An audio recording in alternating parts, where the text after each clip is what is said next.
Bonjour et bienvenue à notre tour d'horizon économique, géopolitique, sanitaire et boursier. Nous sommes le mercredi 12 mai et pour comprendre comment tourne la planète finance, c'est sur la bourse au quotidien et nulle part ailleurs. L'épisode du jour s'intitulera de l'inflation à 4,2%, ça passe crème. Oui, 14h30, tous les yeux sont braqués vers le ministère du Travail aux États-Unis, c'est lui qui publie les statistiques de l'inflation, et le CPI, Consumer Price Index, ressort en hausse de 4,2%.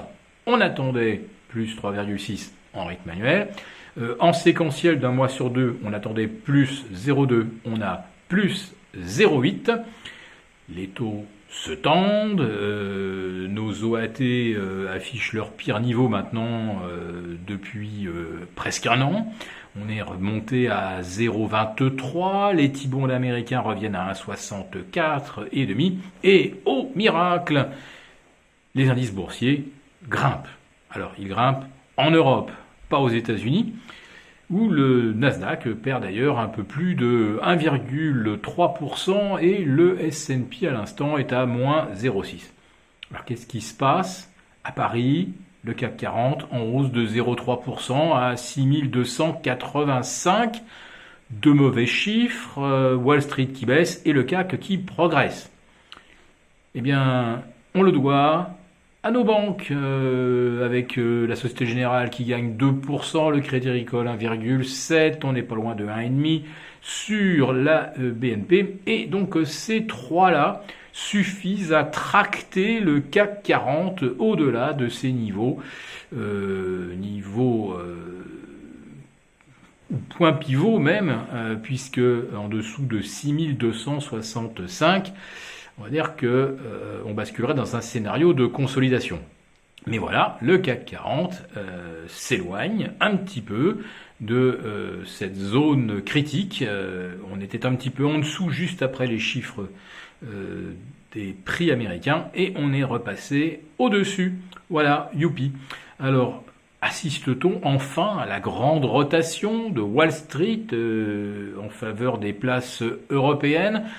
Pour l'instant, c'est quand même pas flagrant puisque l'Eurostoxx 50 se contente simplement de rester à l'équilibre. Donc finalement, eh bien, c'est bien le CAC 40 qui progresse en solo aujourd'hui. Allez non, il y a quand même le DAX qui nous accompagne avec plus 0,3% également.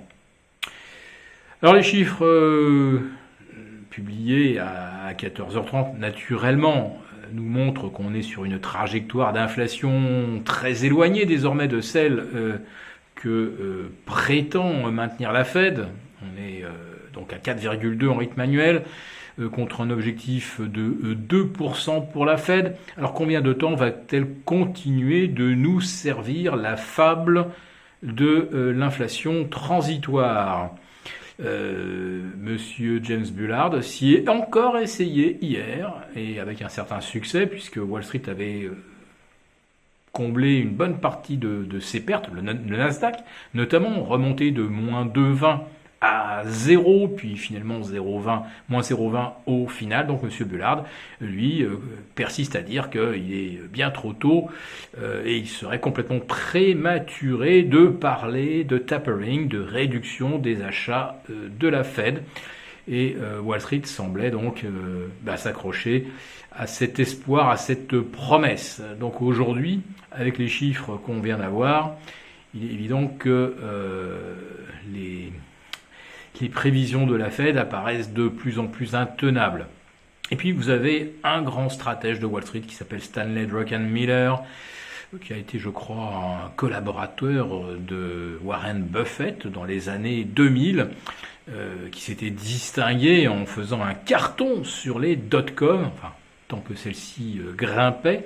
À l'époque, c'était vraiment un investisseur agressif. Eh bien, Stanley Druckenmiller tire à boulet rouge sur la stratégie de la Fed, estimant que ça fait déjà 6 mois qu'elle aurait dû changer son fusil d'épaule, commencer à envisager de réduire les achats et même devrait être carrément en train de dresser un calendrier des hausses de taux.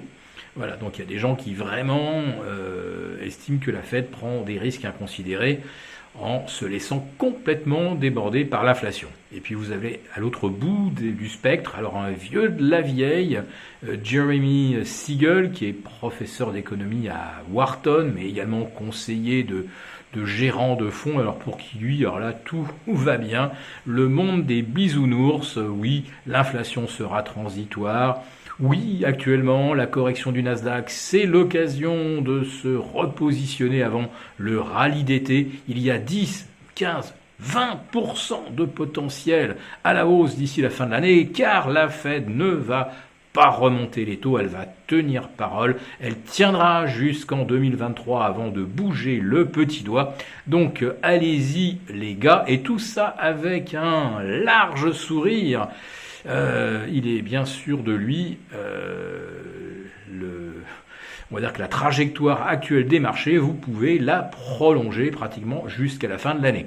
Alors tel qu'on est parti avec un CAC à plus 15% en 4 mois, ça nous fera du 40-45% jusqu'à la fin de l'année, en supposant donc qu'il y ait, comme on dit, un petit phénomène d'arbitrage transatlantique en faveur des valeurs européennes. Bon, entre Druckenmiller et Jeremy Siegel, je pense que le sens de la réalité nous pousse effectivement à nous montrer prudents.